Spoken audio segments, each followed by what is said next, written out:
మీలో ఎంతమంది ప్రతిరోజు యుద్ధం కోసం మీ ప్రార్థనలో దేవుని వేడుకుంటున్నారు అనేది ఒకసారి మీకు మీరు ఆన్సర్ చేసుకోండి. నీ కడుపులో నొప్పి వస్తే నువ్వు ఎలా ప్రార్థన చేసుకుంటావో, జ్వరం వస్తే ఎలా ప్రార్థన చేసుకుంటావో, లేక ఏదైనా అవసరత ఉంటే ఎలా ప్రార్థన చేసుకుంటావో, దానికంటే ఎక్కువైన సమస్య ఇది. చిన్నదేం కాదు. ఎందుకంటే కళ్ళ ముందు మనలాంటి వాళ్ళు చనిపోతున్నారు, చిన్న చిన్న పిల్లలు చనిపోతున్నారు. పరిస్థితులు రోజు రోజుకి అదుపు తప్పిపోతున్నాయి. అవి మనలో ఒక భారాన్ని పుట్టించాలి. నిజమైన క్రైస్తవుడికి ఎప్పుడు కూడా ఒక సున్నితత్వంతో కూడిన మనసు ఉంటుంది. అంటే ఏంటంటే స్పందించే మనసు ఉంటుంది.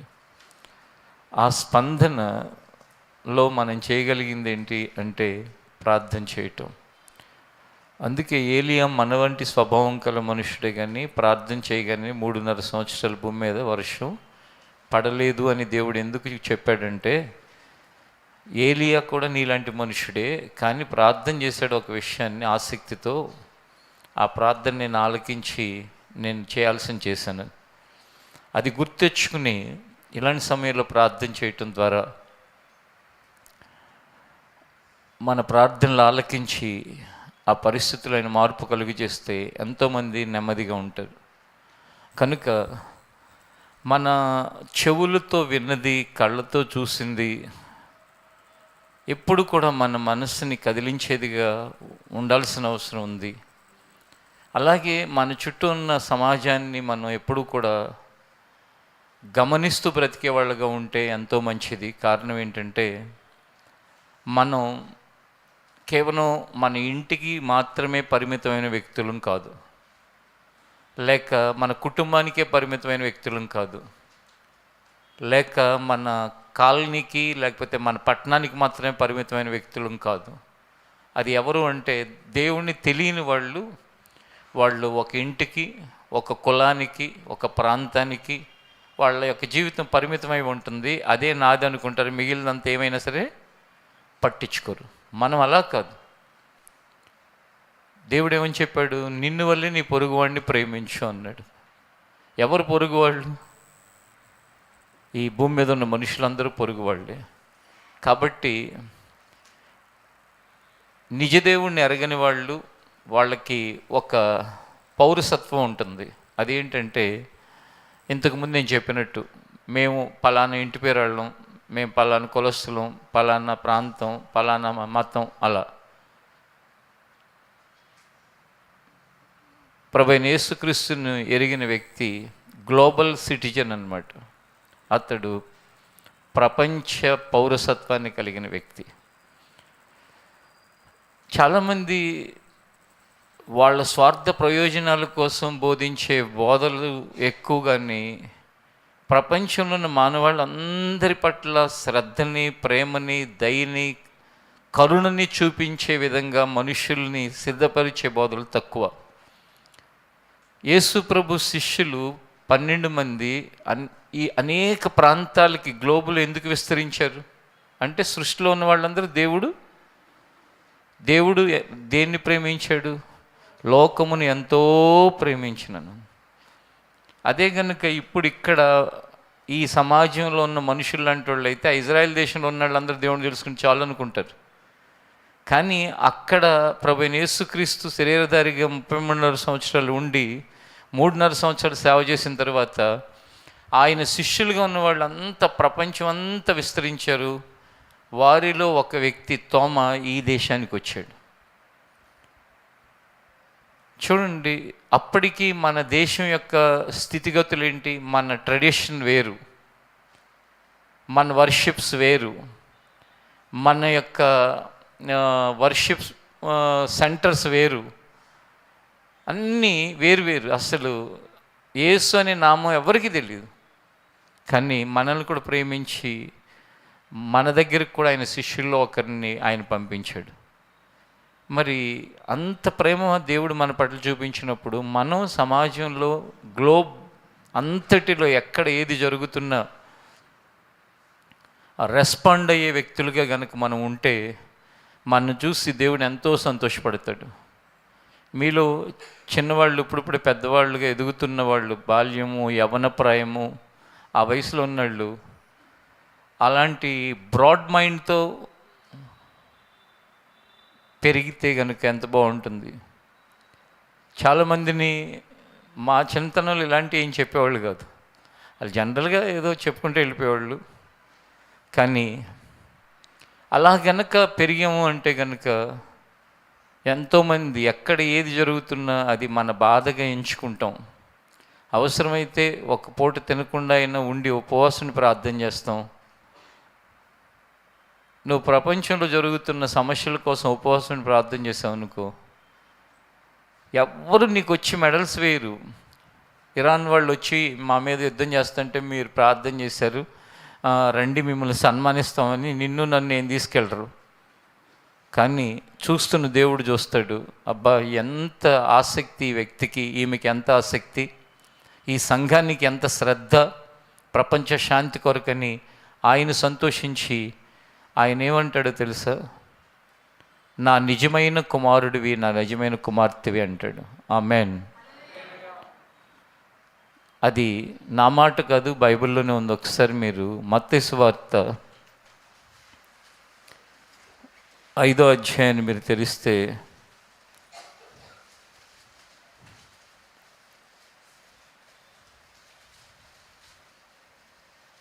9వ వచనంలో మనం చదువుకుందాం. మత్తయి సువార్త 5వ అధ్యాయం 9వ వచనం.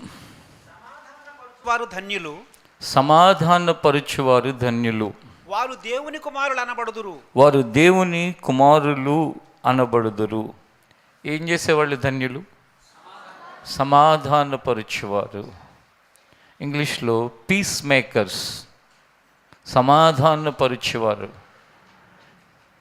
ఇప్పుడు మన ఇంట్లో కనుక సమాధానం లేకుండా ఇద్దరు ఉంటే వాళ్ళిద్దరిని సమాధానపరిస్తే దాన్ని సమాధానపరిచిన వాడివి, సమాధానపరిచిన దానివి అవుతావు. ఎక్కడో ప్రపంచంలో వేరు దేశాల మధ్య సమాధానం లేకపోతే నువ్వు వారికి వెళ్ళి చెప్పి చేయలేవు, కానీ ప్రార్థన చేయటానికి నీకు అవకాశం ఉంది. కాబట్టి నువ్వు ప్రార్థన చేస్తే సమాధానపరచడానికి ప్రార్థించిన వాడివి, ప్రార్థించిన దానివి అవుతావు. ఎప్పుడు ఎవరి కోసమైనా ప్రార్థన చేసే అవకాశం వచ్చినప్పుడు మీలో ప్రతి ఒక్కరు ఎలా తీసుకోవాలో తెలుసా? అది దేవుడు మీకు ఇచ్చిన ఆధిక్యతగా తీసుకోండి. ఎందుకో చెప్పనా, యోబు తన స్నేహితుల అవసరతల కొరకు ప్రార్థన చేసినప్పుడు యోబుని దేవుడు 2 అంతలు ఆశీర్వదించాడు. అంతేగాని ఎవరి కోసం ప్రార్థన చేయటం అనేది ఒక భారంగా చేయబాకండి. ఇప్పుడు ఇక్కడ ప్రార్థన చేస్తున్నారు, నేను వచ్చేసరికి ఒక పిల్లోడు గబగబా ఎంతో రిక్వెస్ట్గా వచ్చి ఒక పేపర్ ఇచ్చి ప్రార్థన చేయించాను. ఆల్మోస్ట్ అప్పుడు ప్రేయర్స్ క్లోజ్ అయిపోతాను. ఆ ప్రేయర్ చేయించి ఆయనేమో ఇంకా ప్రార్థనకు సమయం లేదు ఇక అని క్లోజ్ చేస్తున్నాడు. ఇక నుండి ఎవరు శనివారం ప్రార్థన చేసినా ప్రార్థనలకి మొదటి ప్రాధాన్యత ప్రార్థన టైంలో పాటలకి కాదు, లేకపోతే లీడ్ చేయటానికి కాదు. ఏంటంటే మిషనరీ గురించి చెప్పిన తర్వాత దానికి కాసేపు లీడ్ చేసి ఒక 5 నిమిషాలు 10 నిమిషాలు, అది కాదు టైము. లీడ్ చేసే టైం కాదు, నీ పాట పాడే టైం కాదు, అది ప్రార్థన టైము. ప్రార్థన టైంలో ప్రార్థన చేయండి. అవసరమైతే ప్రసంగం ఒక 10 నిమిషాలు తగ్గినా పర్లా, ఒక 20 నిమిషాలు తగ్గినా పర్లా. ప్రార్థనకి ప్రతి ఒక్కరికి కొన్నిసార్లు కొన్ని రిక్వెస్ట్లు, సమయం లేదు కాబట్టి అన్నిటికీ ఒకసారి ప్రార్థన చేసేద్దాం అనే పద్ధతిని ఆపండి. తప్పనిసరి పరిస్థితి అయితే తప్ప. ఎవరు చేసినా సరే వారం ఒక్కొక్కరు చేస్తున్నట్టున్నారు, ఎవరు ప్రార్థన చేసినా. ఎందుకంటే ఇప్పుడున్న సమాజంలో కనుమరుగైపోతుంది ఏంటంటే ప్రార్థనే. మిగిలినవన్నీ బాగానే ఉంటాయి, చర్చిలు కట్టడం బాగానే ఉంటుంది, అవసరం లేకపోయినా ఊర్లో ఒకటి ఉంటే చాలు, అయితే 10 కడుతున్నారు. ప్రసంగాలు అవసరం ఉన్నా లేకపోయినా ప్రతివాడు ప్రసంగమే. పాటలు ఎన్ని రకాల పాటలు అంటే అన్ని రకాలు. ప్రార్థన ఏది? ప్రార్థన ఎక్కడైనా కనపడుతుందా? ఎందుకంటే ప్రార్థన అపవాది యొక్క ప్రతి పునాదిని కదిలించేది ప్రార్థన. అందుకే ఆ ప్రార్థన అంటే చూడండి, మీరు ఎంత ఉత్సాహవంతులైన ఉపవాస ప్రార్థన అండి, జంప్ ఇంకొండరు. ఒక 4 రోజులు ఉపవాస ప్రార్థన పెట్టుకుందామా రేపు పిల్లలకి సెలవులు ఇచ్చినాక? 4 రోజులు. గత కాలంలో ప్రతి సంవత్సరం 7 రోజులు ఉపవాస ప్రార్థనలో 3 రోజులు పురుషులతో నేను, ఇంకో 3 రోజులు స్త్రీలు, మొత్తం 6 రోజులు ప్లస్ నేను ఒకటి 7 రోజులు కంటిన్యూగా ఉండే పూర్తిగా. ఇక ఆ 3 రోజులు ఎంతమంది పడిపోతూ ఉండేవాళ్ళు, కళ్ళు తిరిగి వామిటింగ్ చేసుకుంటూ ఉండేవాళ్ళు. అంటే వచ్చిన వాళ్ళలోనే చాలామంది వచ్చేవాళ్ళు కూడా కాదు. ఎందుకంటే ప్రార్థన అనేది సాతానికి నచ్చని విషయాల్లో మొట్టమొదటిది ప్రార్థన. కాబట్టి ఎక్కడ ఏ ప్రాంతంలో ఏమి జరుగుతున్నా నువ్వు వెళ్ళి అక్కడ ఏదైనా చేయటానికి అవకాశం లేకపోవచ్చు, కానీ ప్రార్థన ద్వారా నువ్వు సమాధానపరచడానికి అవకాశం ఉంటుంది. దేవుని వాక్యం చెప్తుంది ఏమనంటే, సమాధానపరచువారు ధన్యులు. సమాధానపరచువారు ఎవరు? ధన్యులు. అందుకే నువ్వు ఏదైనా మేలు జరగటానికి ప్రార్థించటానికి నీకు అవకాశం వచ్చింది అంటే కనుక నీకు ఇవ్వబడిన ఆధిక్యతగా తీసుకో, అంతేగాని అది నీకు భారంగా తీసుకోకు. మీలో ఇంకా దేవునిలో ఎదగని వారు, ఇంకా మారు మనసు లేని వయసులో ఉన్న పిల్లలు, ఆడపిల్లలు కానీ మగపిల్లలు కానీ, పెద్ద బోరింగ్ టైం ఏంటి చెప్పండి మీకు? చెప్పండి. ప్రార్థన. ఎందుకంటే మీ కళ్ళు మూసుకోవాలి. కళ్ళు మూసుకోవటం అసలు పెద్ద పనిష్మెంట్ కొంతమందికి. కళ్ళు మూసుకుని ఎంత బాగుంటుంది. మీలో మామూలుగా ప్రార్థన విషయం కళ్ళు మూసుకుంటాం, కానీ అసలు మీకు కళ్ళు మూసుకుంటే బాగుంటుంది, తెరిస్తే బాగుంటుందా? ఏది బాగుంటుంది మామూలుగా ఇన్ జనరల్గా? ఉద్యోగానికి వెళ్ళి కళ్ళు మూసుకుంటానంటే కుదరదు. రోడ్డు మీద నడిచి డ్రైవింగ్లో కళ్ళు మూసుకుంటానికి కుదరదు. ఖాళీ టైంలో ఇంటి దగ్గర కూర్చొని కళ్ళు మూసుకోవటానికి మనకి ఉందా? స్వేచ్ఛ లేదా? కానీ కొంతమంది కళ్ళు మూయటం అంటే పనిష్మెంట్లో ఫీల్ అయిపోతారు, పైనుండి ఏమన్నా కూలిపోద్దేమో అని చెప్పేసి. నిజం కళ్ళు మూసుకుంటే ఈ లౌకికమైన వాటిలో నుండి మనం బయటపడి ఆధ్యాత్మికమైన వాటిని, అదృశ్యమైన వాటిని చూడటానికి అవకాశం ఉంటుంది. అదృశ్యమైనవి శాశ్వతమైనవి, దృశ్యమైనవి అశాశ్వతమైనవి. కనుక మీరు ఒక స్కూల్కి వెళ్ళేవాళ్ళు అయితే, కాలేజీకి వెళ్ళేవాళ్ళు అయితే, ఆఫీస్కి వెళ్ళి జాబ్ చేసేవాళ్ళు అయితే, లేక ఒక కుటుంబంలో ఇంట్లో ఉండి కుటుంబాన్ని చూసుకునే వాళ్ళు అయితే, మీలో ప్రతి ఒక్కరు కూడా ఎక్కడ ఉన్న ఒక పీస్ మేకర్గా ఉండటం అనేది జీవితంలో నేర్చుకోండి. అంతేగాని పీస్ బ్రేకర్స్గా మారకండి. పీస్ బ్రేకర్స్ అంటే తెలుసా ఏంటి? స్పీడ్ బ్రేకరా? స్పీడ్ బ్రేకర్ అంటే తెలుసా? పోనీ రోడ్డు మీద వెళ్ళేటప్పుడు అప్పుడప్పుడు ఇలా పైకి బంప్ లాగా ఉంటుంది. ఎందుకంటే బళ్ళోళ్ళు, కార్లు స్పీడ్కి వెళ్ళకుండా కాస్త అక్కడ స్లో అయ్యి ఎవరికి హాని కలగకుండా ఉండటానికి కాలనీల్లో, రోడ్ల మీద, స్కూల్ దగ్గర వేస్తారు. స్పీడ్ బ్రేకర్స్ ఉంటాయి, సర్క్యూట్ బ్రేకర్స్ అని ఉంటాయి. ఇప్పుడు ఇక్కడ వెనక వైపు ఉంటాయి అన్నమాట.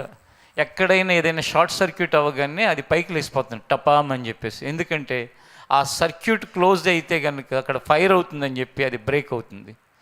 ఇక్కడ పీస్ బ్రేకర్స్ ఉంటారు సమాజంలో కొంతమంది. మా కోళ్ళు వచ్చిందంటే ఇంట్లో గొడవలేనండి, మా అత్తగారు ఉందంటే ఇంట్లో గొడవలేనండి. ఈ కోడలు ఏంటి? పీస్ మేకరా, బ్రేకరా గొడవలంటే? చెప్పండి. మా ఆడపడుసు వచ్చిందంటే ఇంట్లో గొడవలేనండి, ఏదోటి మా ఆయనకి ఏదోటి నేర్పేస్తుంది. ఏంటి వీళ్ళు? పీస్ మేకరా, బ్రేకరా? నీ సంగతి ఏంటి మరి? అరే మనందరం చక్కగా ఆడుకుంటుంటే పలానాడు వచ్చాడంటే మాత్రం గొడవలేరా అంటారు. ఎందుకు? వాడు ఎవరు? Peace breaker. ఈ భూమి మీద ఉన్న కొద్ది జీవితం ఎంతకాలం బ్రతుకుతాం ఎవరికి తెలీదు. ఆ ఉన్నంతకాలం మనం గనక ఉన్నాము అంటే అక్కడ ప్రశాంతత ఏర్పడుతుంది అనే సాక్ష్యం మనం పొందాలి. హల్లెలూయా. ఎప్పుడూ కూడా ప్రశాంతత, సమాధానము, లేక శాంతి, లేక అక్కడ వాతావరణం అంతా నెమ్మది ఆటోమేటిక్గా ఉండదు. దానికోసం ఒక వ్యక్తి లేక వ్యక్తులు దానికోసం ఏం చేయాలి? పని చేయాలి, దానికోసం ప్రయత్నం చేయాలి. లోకమంతా అపవాది ఏం చేయటానికి కంకణం కట్టుకున్నాడు, నడుం కట్టుకున్నాడు, మనుషుల్ని నడిపిస్తున్నాడు అంటే మనుషుల మధ్య విభేదాలను కలిగించడానికి నడిపిస్తున్నాడు. చూడండి, ఎక్కడైనా చూడండి, గొడవలు గొడవలు గొడవలు గొడవలు, పోట్లాట్లు, అల్లర్లు, ఇవి తప్ప ప్రశాంతత లేదు. అలాంటిది నీ ఉన్న చోట ప్రశాంతత ఏర్పడేటట్లుగా చెప్పాను కదా ఇందాక. కోడలు వస్తే గొడవలు, అత్తగారు ఉంటే గొడవలు అని కొందరు, ఆడబడుచు వస్తే గొడవలు అని కొంతమంది మా ఇంటికి చిన్నాడు వచ్చాడంటే గొడవే, అంటే వాళ్ళ చిన్న కొడుకు ఇంట్లో ఉంటే గొడవలు, ఆడెక్కడికన్నా పోతే ఆ ఇంట్లో ప్రశాంతంగా ఉంటుంది. ఇలా ఇంకొంతమంది పలానా వాడు చర్చిలో ఉన్నాడంటే ఆ చర్చిలో గొడవలు అయిపోతాయండి, ఇక్కడ గొడవలు పెట్టేశాడు, మళ్ళీ ఈ చర్చి వదిలేసి ఇంకో చోటుకు పోయాడు, అక్కడ గొడవలు అయిపోయినాయి, ఇంకో చోటుకు పోయాడు. ఇట్లా కొంతమంది ఏం చేస్తారంటే మనుషుల మధ్య సమాధానాన్ని పోగొట్టేవాళ్ళుగా ఉంటారు. ఆఫీసుల్లో కూడా అంతే. పనిచేసే మీలో వర్కింగ్ ఉమెన్స్ కానీ మెన్ కానీ ఎవరైనా సరే ఆఫీసుల్లో గొడవలు అవుతూ ఉంటాయి. దేనికి అవుతూ ఉంటాయి అంటే వాళ్ళ మీద వీళ్ళకి, వీళ్ళ మీద వాళ్ళకి చెప్పి ఆ ప్రశాంతతని, సమాధానాన్ని భగ్నం చేసే కొంతమంది ఉంటారు. అంటే వాళ్ళని ప్రేరేపించేవాడు అపవాది అయినప్పటికీ కూడా అపవాది ప్రేరేపించే ఆ అపవాది యొక్క ప్రయత్నానికి వీళ్ళు ఇన్స్ట్రుమెంట్స్గా ఉంటారు. ఒక్కసారి ఇంకా మనం ఈ వాక్యంలో ముందుకు వెళ్ళబోయే ముందు మీలో ప్రతి ఒక్కరు మీ గురించి మీ మనస్సాక్షి ఏమంటని చెప్పండి. మీకు మీరు అందరూ నాకు చెప్పడానికి కుదరదు కదా, మీ గురించి మీ మనస్సాక్షి ఏమంటుంది? నువ్వు ఉండటం ద్వారా నీ స్నేహితుల మధ్యలో యూనిటీ, అక్కడ పీస్ అనేవి ఎస్టాబ్లిష్ అవుతాయా? నీ ఉండటం ద్వారా అక్కడ నీ ఫ్రెండ్స్లో యూనిటీ పోవటం, పీస్ అంతా పోవటం జరుగుతుంది. ఆ మధ్య ఒక అబ్బాయి ఓ చోట పనిచేసేవాడు, ఒక పెద్దింటిలో పనిచేసేవాడు. అది పెద్దిల్లు అంటే ఏంటంటే చాలా చాలా చాలా ఒక పెద్ద సంస్థకి అధినేతగా ఉన్న వ్యక్తి ఇంట్లో. వాళ్ళ మనోడు క్రికెట్ ఆడుతూ 10 మంది 15 మంది ఆడుతున్నప్పుడు అతను కనుక అవుట్ అయిపోయాడు అనుకోండి, వికెట్లు అన్నీ పీకేసి ఇసిరేసేవాడంట. అంటే ఏంటంటే ఇక ఎవరిని ఆడుకోవటానికి లేకుండా చేసేయటం. అంటే అక్కడ ప్రశాంత్ ఉన్నట్టు పోయింది. అంటే ఆ పెంపకం ఏంటి అంటే నాకు లేని సంతోషం ఎవరికి ఉండకూడదు. ఇది ఇలా కొంతమంది వాళ్ళ టెంపర్ ఏం చేస్తూ ఉంటుందంటే చుట్టూ ఉన్న వాళ్ళందరి ప్రశాంతతని పాడు చేస్తూ ఉంటుంది. కొన్నిసార్లు మీ ఇళ్లలో జరుగుతూనే లేదు నాకు తెలియదు, కానీ మా చిన్నప్పుడు చాలా చోట్ల ఇలా జరిగాయి. ఫాదర్ కనుక ఎవడన్నా కొట్టాడు అనుకోండి, చిన్నోడిని కొట్టాడు అనుకోండి, ఆ ఫాదర్ కొట్టి వెళ్ళిపోయినాక చిన్నోడు పెద్దాన్ని కొడతాడు. ఎందుకంటే నాన్న నన్ను కొట్టాడు, నేను కొట్టలేదు కాబట్టి. ఆ కోపం ఎవరి మీద చూపిస్తాడు? అన్నయ్య మీద, లేకపోతే తమ్ముడి మీద. అన్నను కొడితే తమ్ముడి మీద చూపిస్తాడు, నీ వల్లనే నేను దెబ్బలు తిన్నానని. అక్క చెల్లి మీద, చెల్లి అక్క మీద. ఇలాంటి ఒక రకమైన వాతావరణాన్ని సృష్టిస్తూ ఉంటారు. లేకపోతే వస్తువులు ఇసిరేయటం, తండ్రి కొడతాడు, తండ్రిని ఏమన్నా లేక తండ్రి బయటికి పోగానే వస్తువులు ఇసిరేసి, లేకపోతే అమ్మ మీద తిరగబడి అమ్మని తిట్టి మొత్తం మీదగా ఇల్లంతా దరిద్రంగా గందరగోళంగా చేసేస్తూ ఉంటారు. అలాంటి బాపతి ఉండే ఉంటారు ఇక్కడ.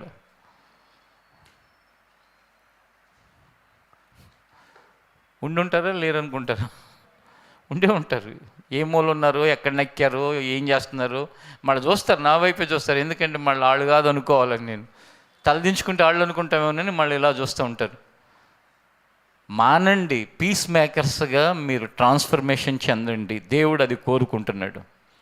మీ ఇంటి విషయమే కాకుండా, మీ యొక్క స్కూల్లోనే కాకుండా, మీరు ఎక్కడ ఉంటే అక్కడ, ఇప్పుడు ఈ వయసులో కనుక ఈ స్వభావంతో దేవుని యొక్క వాక్య ప్రకారం మీరు టర్న్అవుట్ అయితే, పెరిగి పెద్దవాళ్ళు అయిన తర్వాత కూడా, మీరు పెరిగి పెద్దవాళ్ళు అయ్యేసరికి లోకంలో మెంటలాళ్ళు బాగా ఎక్కువైపోతారు.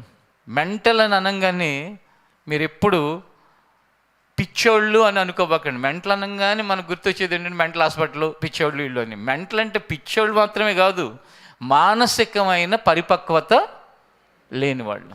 మొన్న శనివారం ప్రార్థన అయిందో, ఒక ఆవిడ, అందరూ ప్రార్థన చేయించుకోవటానికి వస్తే ఒక ఆవిడ, బ్రదర్ గారు నేను మా ఇంట్లో వాళ్ళు మీ మీద ఏం తిరుగుబాటు చేసామంటుంది. ఇక్కడ ఇంతమంది ఉంటే మీరు నా మీద తిరుగుబాటు చేస్తున్నారన్నా నేను వాక్యం చెప్పేది? చెప్పండి. అంటే ఈ పరిపక్వత లేనప్పుడు ఏంటంటే ఇదేదో నా కోసమే చెబుతున్నారు, ఇప్పుడు ఇది నా విషయమే. ఈ పరిపక్వత లేకపోతే ఆ పరిపక్వత కోసం ఏం చేయాలో దేవుడికి ప్రార్థన చేసుకోవటం, ప్రార్థనా సహాయం అడిగితే నేను కూడా ప్రార్థన చేస్తా, ఎవరైనా ప్రార్థన చేస్తారు. అంతేగాని ఈ పరిపక్వత లేకుండా ప్రవర్తించి అనవసరంగా ఇతరులకి ఇబ్బందికరంగా మారకండి. ఇక్కడ ఎంతమంది కుటుంబాలలో ఒకరి మీద తిరగబడుతున్నారు నీకు తెలుసా? తల్లిదండ్రుల మీద తిరగబడుతున్న వాళ్ళు, తల్లిని కొడుతున్న వాళ్ళు, ఇంత వయసులో చిన్న వయసులో తల్లులను కొడుతున్న వాళ్ళు, ఇంట్లో నుంచి పారిపోతామని తిరగబడుతున్న వాళ్ళు ఎంతమంది, ఎన్ని బాధలతో ఉంటారు. ఇక్కడ దేవుడు మాట్లాడే ప్రతి మాట వెనక ఎంతోమంది యొక్క కన్నీరు ఉంటుంది, ఎంతోమంది యొక్క వేదన ఉంటుంది, ఎంతోమంది జీవితాలని దేవుడు ప్రేమించి వాళ్ళ కోసం ఆయన మాట్లాడించి వాళ్ళని బాగు చేయాలని ప్రయత్నం చేస్తాడు. నీ ప్రశ్న ఏంటి అసలు? నువ్వు చేయకపోతే నీకు ఇంక సంబంధం లేదు కదా దాంతో, హాయిగా నువ్వు ఆనందంగా ఉండు. ఒకవేళ ఎవరి మీదన్నా చేస్తుంటే దాన్ని మార్చుకో, సింపుల్. అంతేగాని మేము ఏం చేసామంటే నువ్వేం చేసావు నాకేం తెలుసు. కాబట్టి జీవితంలో ప్రశాంతత నీ వలన కలిగేటట్లుగా బ్రతుకు. ఒకవేళ ప్రశాంతత ఇతరుల జీవితంలో కలిగేటట్లుగా నువ్వు ప్రయత్నం చేయకపోయినా పర్లేదు, కానీ నీ మటుకు నువ్వు ఎవరికి ప్రశాంతతను పోగొట్టేవాడిగా మాత్రం ఉండకూడదు. ఇప్పుడు నాకు కొన్ని అలవాట్లు ఉంటాయి. నా అలవాట్లన్నీ మీకు రుద్దుతున్నాను. కొంచెమే తినాలి, మీరు ఎక్కువ తిన్నారంటే ఇదైపోతాను. నేను అంటలేదు కదా. ఎందుకు అంటలేదు? పీస్ మేకర్లం కానీ పీస్ బ్రేకర్సం కాదు. నీ అలవాట్లు నీవి. ప్రతి వ్యక్తి అలవాట్లు, ఎవరికి అలవాటు ఉంటే వాళ్ళ అలవాట్లని అందరికీ ఉండాలని ప్రయత్నం చేయకూడదు. ఒక వ్యక్తి పొదుపుగా ఉంటాడు, అది అతని అలవాటు. ఇంకో వ్యక్తి కొంచెం ఖర్చు పెట్టేవాడిగా ఉంటాడు, అది అతని అలవాటు. ఒక వ్యక్తి 10 రకాలైన డ్రెస్సులు కొనుక్కుంటాడు, ఒక వ్యక్తి 2 కొనుక్కుంటాడు. 2 కొనుక్కునేవాడు కనపడిన వాళ్ళందరినీ 10 ఎందుకు, బుద్ధి ఉందా, 10 ఎందుకు, జ్ఞానం ఉందా, బుద్ధి ఉందా అన్నాడు అనుకోండి, అక్కడ ప్రశాంతం ఉంటుందా, పోతుందా? పోతుంది. నీ 2తో నువ్వు ఉండటం నీకు ఆనందంగా ఉంది, నువ్వు వెళ్ళిపో. వాళ్ళు 10తో ఆనందంగా ఉన్నారు, లేకపోతే 20 కొనుక్కుంటారు, నీకెందుకు, నువ్వేం కొనిపెట్టట్లేదు కదా. ప్రశాంతతను పోగొట్టే ప్రతి ప్రయత్నం పీస్ బ్రేకర్స్ అవుతారు మీరు. దేవుడు ఎప్పుడు కూడా దాన్ని ఎంకరేజ్ చేయట్లేదు. జీవితంలో నిన్ను బట్టి మీలో ఆడుకుంటున్న ప్లే గ్రౌండ్స్ ఉంటాయి, లేకపోతే అప్పుడప్పుడు స్కూల్స్లో మీరు ఆడుకోవటానికి ఏదో ఒక అవర్ ఉంటుంది, 1 అవర్ 2 అవర్స్ ఉంటాయి. ఆ అవర్లో అరే ఆడొచ్చాడంటే గొడవలరా బాబు, వాడు తలకాని. ఇప్పుడు కొంతమందిని ఎవరైనా టీంలో పెట్టుకోవాలంటే, క్రికెట్ టీంలో కానీ, లేకపోతే కబడ్డీ టీంలో కానీ, బ్యాడ్మింటన్లో కానీ, లేకపోతే వాలీబాల్లో కానీ, అమ్మ వద్దు వద్దు సైడ్ అయిపోతారు. ఎందుకు? వాడు ఉంటే లేనిపోయిన గొడవలు అవుతాయి. అలాంటి వ్యక్తులుగా బ్రతకండి. ఒకసారి రోమిలకు రాసిన పత్రిక 12వ అధ్యాయం 18వ వచనం దగ్గరికి రండి.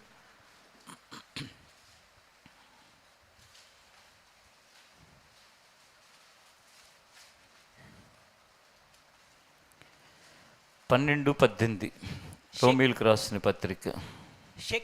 శక్యమైతే మీ చేతనైనంత మట్టుకు సమస్త మనుషులతో సమాధానముగా ఉండుడి. శక్యమైతే మీ చేతనైనంత మట్టుకు సమస్త మనుషులతో సమాధానంగా ఉండండి. శక్యమైతే, చేతనైతే అంటే ఏంటంటే నీవు ఎంతవరకు అందరితో ప్రశాంతతని కాపాడుకోగలిగితే అంతవరకు నువ్వు ఉండు అని. అంటే మన శక్తికి లోపం లేకుండా మనం ఎప్పుడు ప్రశాంతతను కోరుకుంటూ వెళ్ళిపోతూ ఉండాలి. అంతేగాని ఎక్కడ మనల్ని బట్టి ప్రశాంతతకి భంగం కలగకూడదు. మీరు పార్కింగ్లో బైక్స్, కార్లు ఇవన్నీ పెట్టి వస్తూ ఉంటారు. ఇక్కడ ముఖ్యంగా ఇక్కడ భాగ్యలత చర్చ్ దగ్గర. కారణం ఏంటంటే ఇరుగ్గా ఉన్న పరిస్థితుల్లో నేను అప్పుడప్పుడు అడుగుతూ ఉంటాను ఆ పార్కింగ్లో ఉన్న వాళ్ళని, ఎవరైనా మీరు చెప్పిన దాన్ని ఎదిరించటాలో లేకపోతే ఏదన్నా అంటారంటే ఎవరు అనరండి, అందరూ బాగానే కోఆపరేట్ చేస్తారు అంటూ ఉంటారు. నిజంగా ఇప్పుడు అంతమందిలో ఒక్కడు డిస్టర్బెన్స్ ఉన్నాడు అనుకోండి, ఒక్క ఆమె డిస్టర్బెన్స్ ఉందనుకోండి, ఆ లోపల ఉంది వాడిని తీసుకోవాలి, అది ఇది గట్టిగా అంటుంది, అందరి ప్రశాంతత ఏమైపోద్ది? పోద్ది. కాబట్టి మనం పీస్ మేకర్స్గా ఉండాలని, శక్యమైతే వీలైనంత మట్టుకు, ఏమైతే శక్యమైతే అంటే ఏంటంటే కుదిరితే, వీలైనంత మట్టుకు నువ్వు అందరితో, ఎవరితో అంటే అక్కడ ఎవరితో, మీ మీ చుట్టాలతోనా, చర్చ్ వాళ్ళతోనా, సమస్త మనుషులతో, సమస్త మనుషులతో.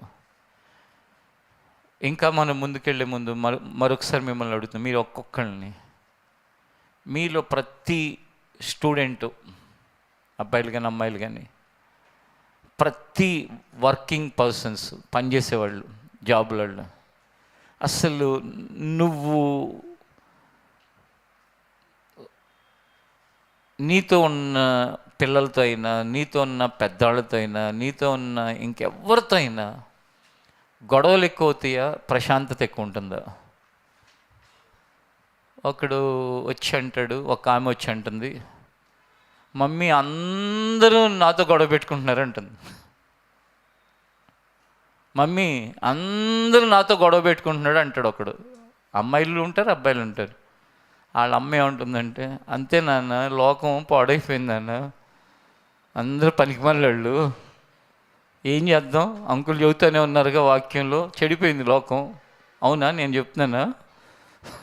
ఏమో, నీ అందరు పనికిమాలినాడు, నీ కొడుకు పనికిమాలినాడు, నీ కూతురు పనికిమాలింది, ముందు దాన్ని సరి చేసుకో. అందరితోనే గొడవలు వస్తాయండి, అందరూ నాతోనే గొడవ పడుతున్నారంటే ఎవడ ప్రాబ్లం చెప్పండి, మాట్లాడరేంటి?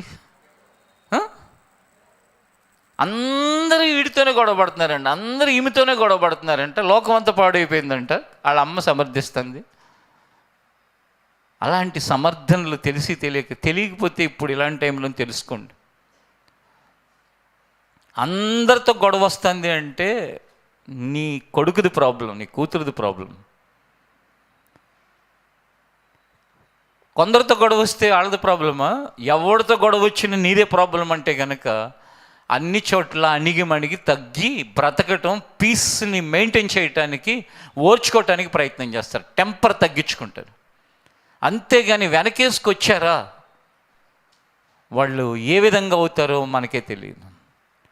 కొన్నిసార్లు స్కూల్స్ మీద దాడికి వెళ్ళిపోతారు తల్లిదండ్రులు, మా అమ్మాయిని అంటారా, మా అబ్బాయిని అంటారా అని, టీచర్లను కొట్టడానికి పోతూ ఉంటారు.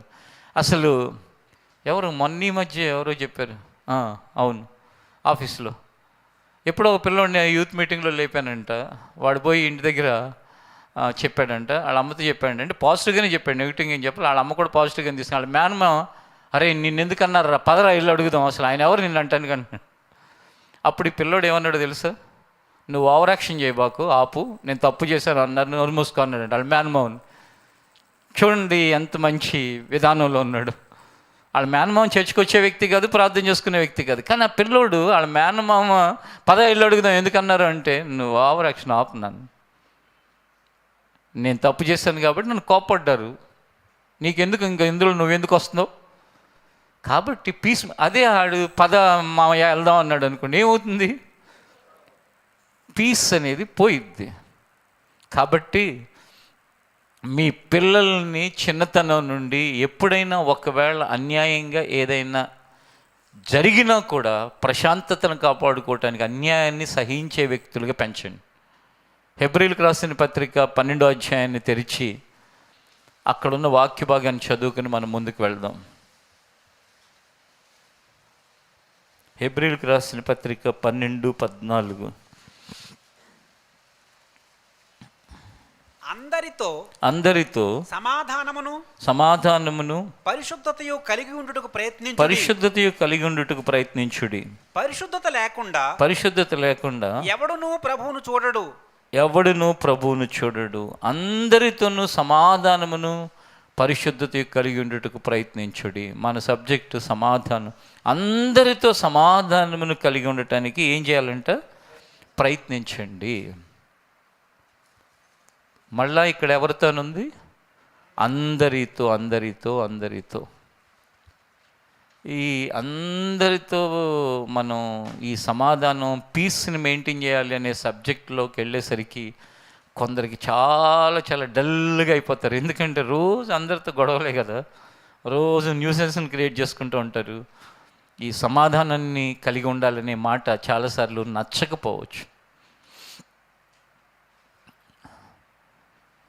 ఊహ తెలిసినప్పటి నుంచి వాళ్ళకి పెళ్లి వయసు వచ్చే వరకు అందరితో సమాధానాన్ని వాళ్ళు కలిగి ఉండే విధంగా వాళ్ళని ట్రైన్ చేస్తే మ్యారేజ్ అయిన తర్వాత కూడా 10 మందితోనూ సమాధానంగా ఉండే పరిస్థితులు వాళ్ళ జీవితంలో వాళ్ళు ఆల్రెడీ కలిగి ఉండి నేర్చుకుంటారు కాబట్టి అక్కడ సమస్యలు తక్కువ అవుతాయి.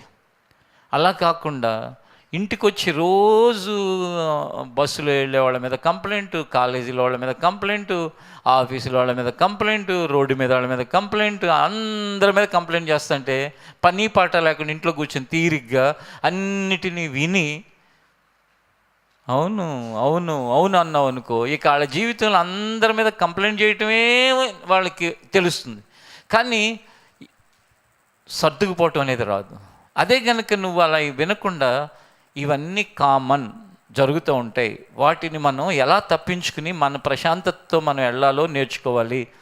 నువ్వు ఆల్రెడీ డిస్టర్బ్ అవుతున్నావు, నువ్వు ఉన్న చోట ఇంటికి వస్తున్నావు, ఆ డిస్టర్బెన్స్ తీసుకొచ్చి నీ తల్లికి రుద్దుతున్నావు, లేక నీ తండ్రికి రుద్దుతున్నావు, లేకపోతే ఇంకా పెద్దవాళ్ళు ఉంటే వాళ్ళకు రుద్దుతున్నావు.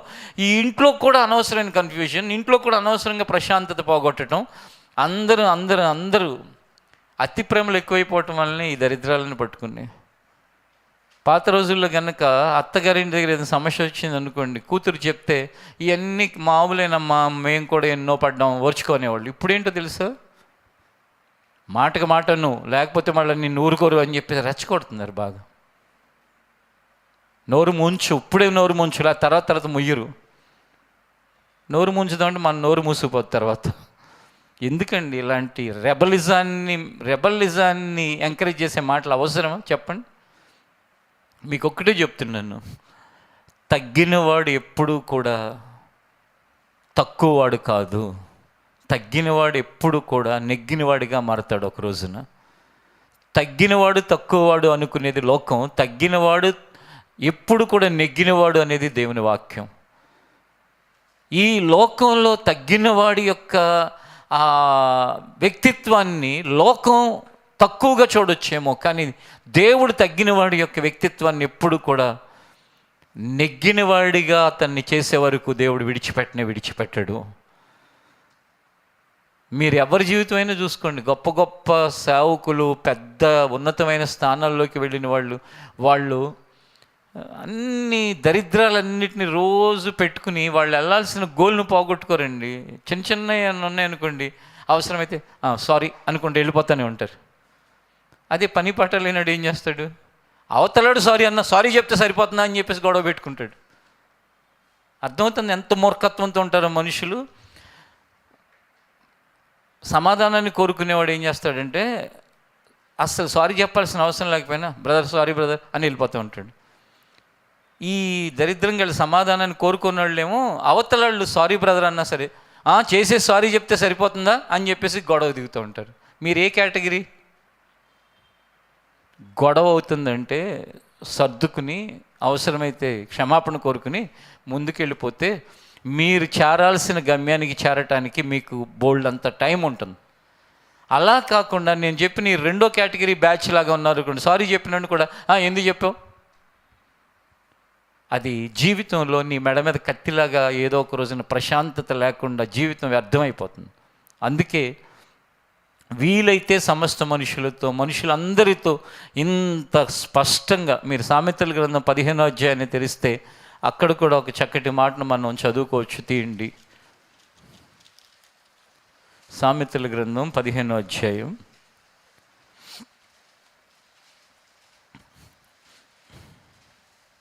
మొదటి వచనం.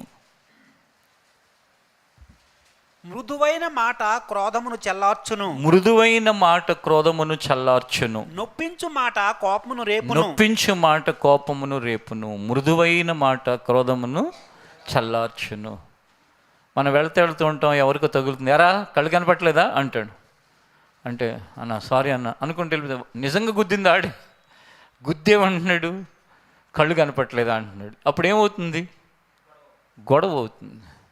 అదే మృదువు అనమాట. అన్న చూడలేదన్నా, నువ్వు సారీ కూడా అక్కర్లేదు, చూడలేదన్నా అన్నావు అనుకో, అక్కడ ఏం జరుగుతుంది? సమాధానం కలుగుతుంది, నెమ్మది కలుగుతుంది, గొడవ ఉండదు, అల్లరి ఉండదు. నువ్వు ఏ కేటగిరీ, ఏ విధానంలో బ్రతుకుతున్నావు, ఏ పద్ధతిలో బ్రతుకుతున్నావు, ఏ సిస్టంలో నువ్వు ఉన్నావు ఒకసారి ఆలోచించుకుంటే నీ జీవితాన్ని గురించి దేవుడు సాక్ష్యం ఇవ్వాలి అంటే పీస్ మేకర్ అనే సాక్ష్యాన్ని దేవుడు ఇస్తాడు. నేను లోకంలో ఉన్న వ్యక్తుల్ని చూస్తూ ఉంటాను, చర్చికి వచ్చే వ్యక్తుల్ని చూస్తూ ఉంటాను. కొన్నిసార్లు కొన్ని ఏమంటారు, కౌన్సిలింగ్ చేసేటప్పుడు రకరకాలను చూస్తూ ఉంటాను. అంత అయిపోతుంది, అందరూ ప్రశాంతంగా ఉన్న టైంలో సర్రమని ఒక చిచ్చు పెడతారు మధ్యలో ఒకటి. ఇక అంతే, అక్కడ వరకు అయిపోయింది, ఇక ఇద్దరు కాంప్రమైజ్ అయిపోయారు అనుకున్న టైంలో ఆ ఒక్క చిన్న మాట ఏం చేసేస్తుంది తెలుసా, మొత్తం ఇక ఆడ వస్తువులు ఇసిరేస్తారు, ఈళ్ళ వస్తువులు ఇసిరేస్తారు. ఇక ఆ గొడవ మళ్ళా ఎక్కడికి వస్తుందంటే మొదలుపెట్టిన దానికంటే భయంకరంగా మారిపోతుంది. అది దేని వలన అవుతుందంటే, ఇదిగో ఇలాంటి జ్ఞానం లేని వ్యక్తుల వల్లనే జరుగుతుంది. మనం అట్టి వారిని కాకుండునుగాక. మనం అట్టి స్వభావం కలవారమైనప్పటికీ దేవుడు మనలో ఈ ఉపవాస ప్రార్థన ద్వారా, దేవుడు మనతో మాట్లాడటం ద్వారా క్రమక్రమంగా మన స్వభావంలో అనేకమైన మార్పులను ఆయన కలిగించునుగాక. మీలో ఇంటర్మీడియట్ వరకు ఉన్న పిల్లలందరూ నిలబడండి, ఆడపిల్లలకు సార్. ఇంటర్మీడియట్ వరకు, +2 డిగ్రీల వరకు నిలబడండి అమ్మాయిలు.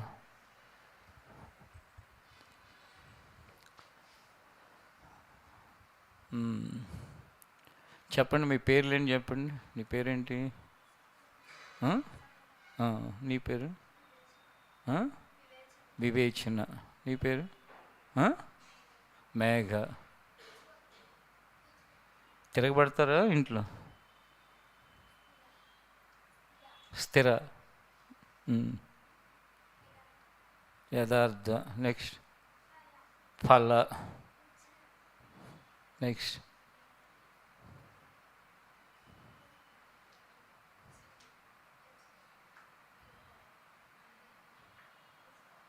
తిరగబడుతున్నారా ఇంట్లో అంటున్నా? తిరగబడుతున్నారా ఏంటి అమ్మల మీద? నిజాయితీగా చెప్పండి. అందరిని కళ్ళు మూసుకోమంటాను, చేయిస్తారా? సరే, కళ్ళు మూసుకోండి మీ అందరూ ఒకసారి. ఎత్తండి, చేతులు ఎత్తండి. నిజాయితీగా తిరగబడుతున్నారు అందరూ, ఎత్తండి, దించేయండి, తెరవండి కళ్ళు. ఒకసారి గట్టిగా చప్పట్లు కొట్టండి.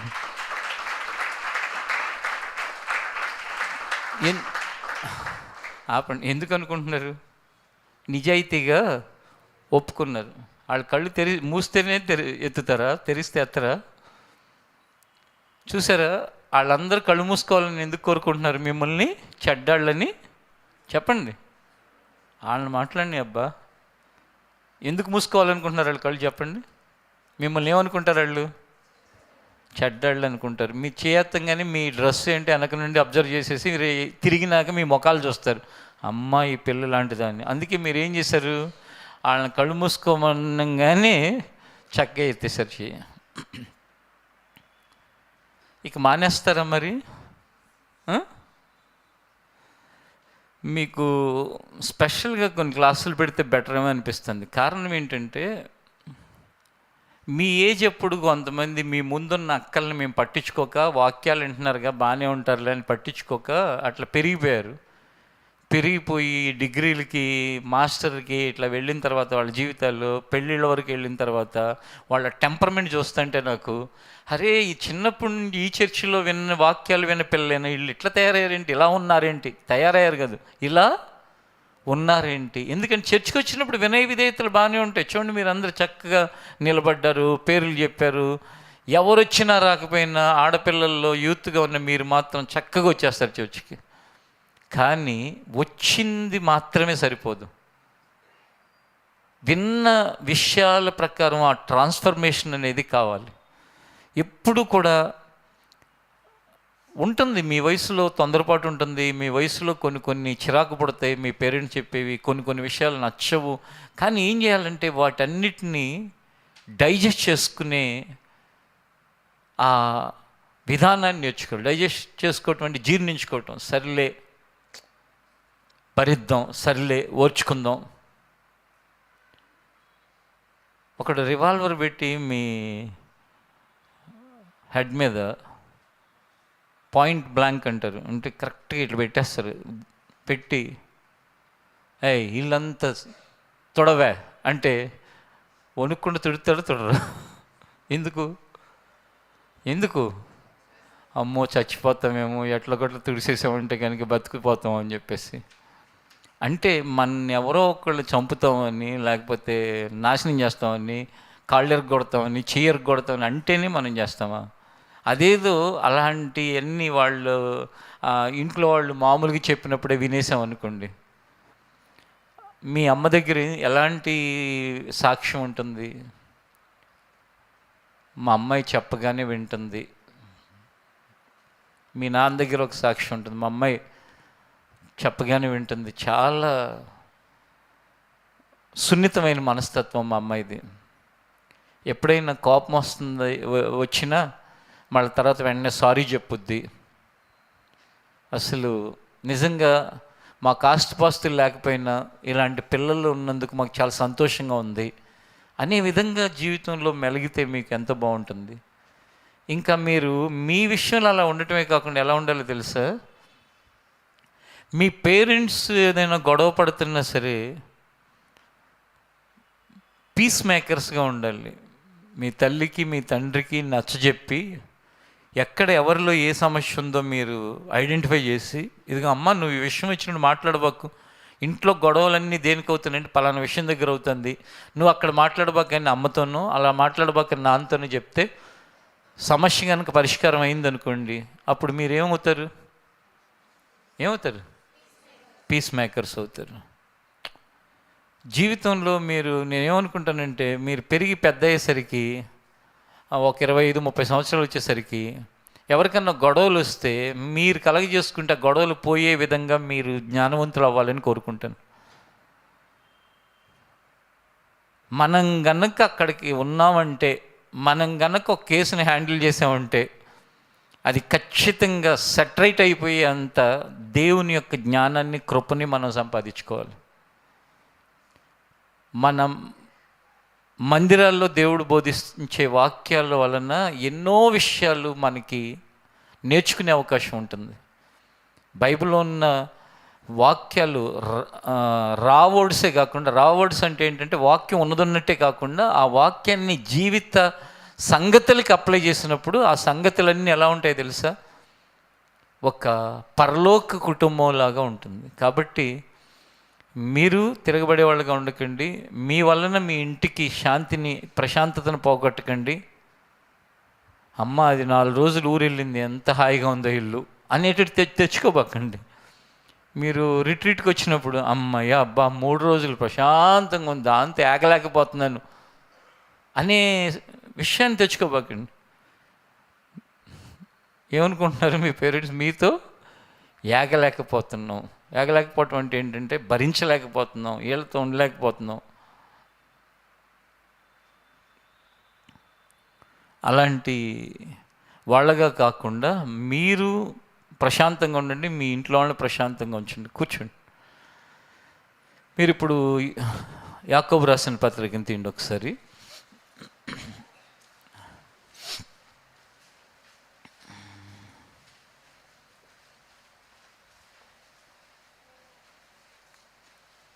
మొదటి అధ్యాయం 19వ వచనాన్ని ఒకసారి మనం చదువుకుందాం. నా ప్రియ సహోదరులారా, మీరు ఈ సంగతి ఎరుగుదురు గనుక ప్రతి మనుష్యుడు వినుటకు వేగిరపడువాడుగాను, మాట్లాడుటకు నిదానించువాడును, కోపించుటకు నిదానించువాడునై ఉండవలెను. కోపం పట్టడానికి ఏమవ్వాలి? స్లో డౌన్ అవ్వాలి, నిదానించాలి. సడన్గా కోపం వస్తుందా మనకి? ఆ సడన్గా వచ్చే కోపాన్ని ఒక 2 minutes కనుక పోస్ట్పోన్ చేస్తే ఆ కోపం వస్తుందా కదా? రానివి 99% ఉంటాయి. నేను చాలాసార్లు ప్రాక్టికల్గా చూశాను. కోపం వస్తుందా? హోల్డ్. చిన్నప్పుడు ఈ లారీల్లో వీటిలో వెళ్ళేవాళ్ళు హోల్డెన్ అంటే ఏంటంటే ఆగండి ఆగండి ఆగండి అని చెప్పి. అట్లా హోల్డ్ అంటే ఏంటంటే కాస్త ఆగితే 2 minutes 3 minutes తర్వాత నీకు అందామన్నా, లేకపోతే నీకు చెప్దామన్నా, లేకపోతే నువ్వు కోప్పడదామన్న ఆలోచన పోయి పానీలే అనిపిస్తుంది. అంటే కోపపడటానికి నిదానించమని చెప్పిన వాక్యం యొక్క టెక్నిక్ ఏంటంటే, నువ్వు గనక హోల్డ్ చేసావు అంటే గనక, వెయిట్ చేసావు అంటే గనక ఆటోమేటిక్గా ఆ కోపాన్ని జయించేవాడిగా అవుతావు. కాబట్టి ప్రతి ఒక్కరూ కూడా కోపపడటానికి నిదానించేవారిగా అయి ఇంట్లో పీస్ని మెయింటైన్ చేయండి. ఈ శనివారం వరకు మీ ఇంట్లో పీస్ ఉండకుండా నడుస్తుందేమో ఇల్లు, ఇక మీదట అది ఉండేటట్లుగా ప్రయత్నం చేయండి. చాలా సందర్భాలలో సహించుకోవటం పిల్లలకి నేర్పకపోవటం వల్లనే ఆ ఇంట్లో ప్రశాంతత లేకుండా అయిపోవటానికి కారణం. ఇక మీదటైనా ఇప్పుడిప్పుడే ఎదుగుతున్న పిల్లలకి నేర్పించి తరువాత కాలంలో ఆ ఇల్లు ప్రశాంతంగా ఉండటానికి ప్రయత్నం చేయండి. ఇంకొక మాట సామెతల గ్రంథం 20వ అధ్యాయంలో 3వ వచనంలో ఏముందో కూడా ఒకసారి తెరిచి దాన్ని చదివి మనం ఈ వాక్యంలో ముందుకు వెళ్దాం. సామెతల గ్రంథం 20వ అధ్యాయం 3వ వచనం. కలహమునకు దూరముగా ఉండుట నరునకు ఘనత. మూర్ఖుడైన ప్రతివాడును పోరునే కోరును. అంటే మూర్ఖుడైన ప్రతి వ్యక్తి రోజు గొడవలను కోరుకుంటాడు. గొడవలకి దూరంగా ఉండటం అనేది మనకి ఘనత తెచ్చిపెడుతుంది. ఇప్పుడు మీ అందరూ వేరు హౌసెస్లో ఉంటారు కదా. ఎవరింట్లో అయితే గొడవ ఉండదో ఆ ఇంటి వాళ్ళు ఈ ఇంట్లో ఉంటారు కానండి, ఏ గొడవ ఉండదండి. అసలు వాళ్ళ మాటే వినపడదు. వాళ్ళు ఎలా ఉంటారంటే అలా ఉంటారని సాక్ష్యం ఉందనుకోండి, ఆ ఇంటికి ఘనత. అదే రోజు చుట్టుపక్కల వాళ్ళందరికీ ఇంట్లో నుంచి అరుపులు వినపడతాయి. ఒకరోజు అమ్మాయి అరుస్తుంది, ఒకరోజు అబ్బాయి అరుస్తాడు, ఒకరోజు వాళ్ళ అమ్మ అరుస్తుంది, ఒకరోజు వాళ్ళ నాన్న అరుస్తారనే మాటలు వచ్చినాయి అనుకోండి, ఆ ఇంటికి ఘనహీనత. వాళ్ళు చెవులు ఏం కోరుకుంటారు చెప్పనా? అట్లాంటి పనులు చేసేవాళ్ళకి శనివారం 6:45కి చూడు బైబిల్ వేసుకుని బయలుదేరుతారు. ఆదివారాలు చూడండి మానకుండా బైబిల్ వేసుకుని బయలుదేరుతారు. తల్లి వెళ్తుంది, తండ్రి వెళ్తాడు, కొడుకు వెళ్తాడు, కూతురు వెళ్తుంది. కానీ మిగిలిన వారం రోజులు గొడవలు ఇంట్లో. వాళ్ళు చెవుల్లో ఒకరికొకరు చెప్పుకుంటూ ఉంటారు ఇంట్లో, నీకు వినపడకుండా.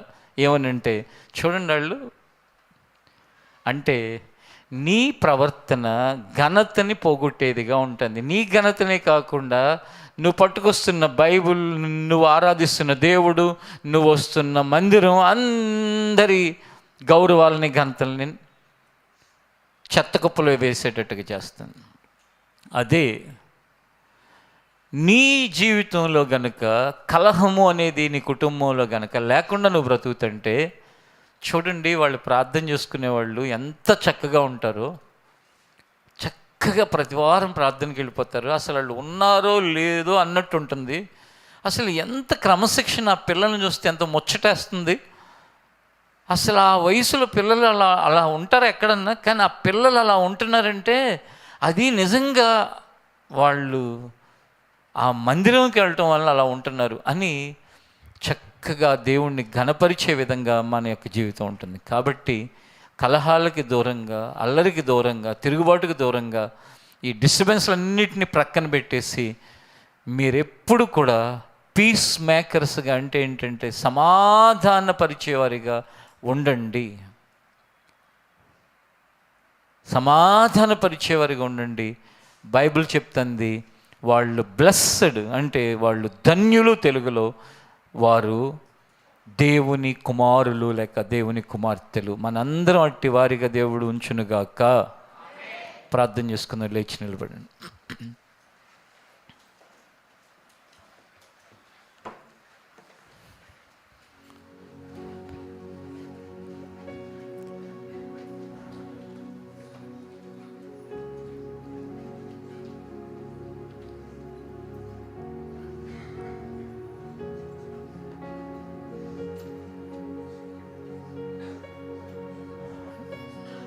ప్రతి ఒక్కరూ కూడా నేను పీస్ మేకర్గా ఉండాలి అని ప్రార్థన చేయండి.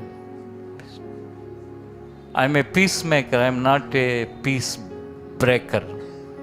నేను ప్రశాంతని పోగొట్టేదాన్ని కాదు, ప్రశాంతతని పోగొట్టేవాడిని అంతకంటే కాదు.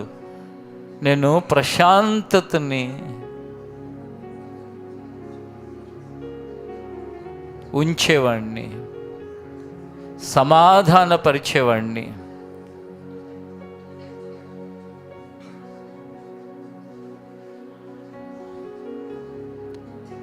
జాగ్రత్తగా అర్థం చేసుకో. ఏ ఒక్కరోజు నీ వలన మీ ఇంట్లో గొడవ రాకూడదు, నిన్ను బట్టి నీ ఇంట్లో పోట్లాటలు రాకూడదు,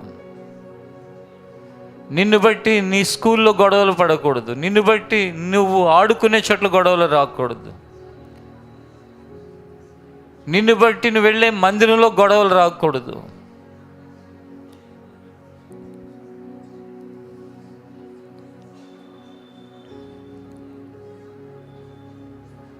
పరమందున దేవుని వైపు చేతులెత్తి, ప్రభువా సమాధాన పరిచేదానిగా నన్ను ఉంచని అడగండి. ప్రతి ఒక్కరు సమాధాన పరిచేవాడిగా నన్ను ఉంచని అడుగు. నువ్వు సమాధానంగా ఉండటమే కాదు, ఇతరులను కూడా సమాధానపరచాలి. నువ్వు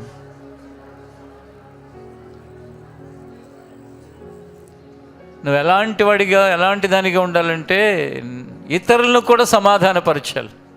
ఎవరైనా ఇద్దరు గొడవ పడుతుంటే నువ్వు కలగజేసుకుంటే వారిద్దరి మధ్య సఖ్యత రావాలి.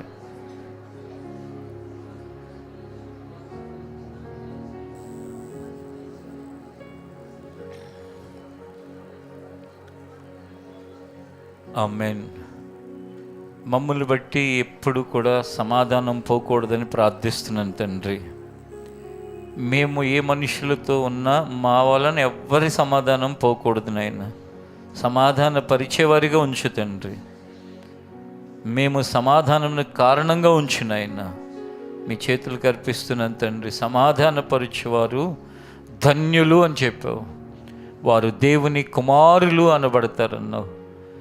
ఈ 2 ఫ్లోర్స్లో ఉన్న మమ్మల్ని కానీ, మాతో కలిసి ప్రార్థనలో ఏకీభవిస్తూ లైవ్లో ఉన్నవారు కానీ సమాధానపరిచే ప్రజలుగా ఉంచమని వేడుకుంటున్నాను. మాలో ఏ ఒక్కరిని అపవాది సమాధానమును పాడు చేయటానికి ప్రేరేపించకుండా కాపాడండి నాయన. సమాధానమును నాశనం చేయకుండా మా జీవితంలోనైనా మేము జాగ్రత్తగా చూసుకోవటానికి సహాయం చేయండి.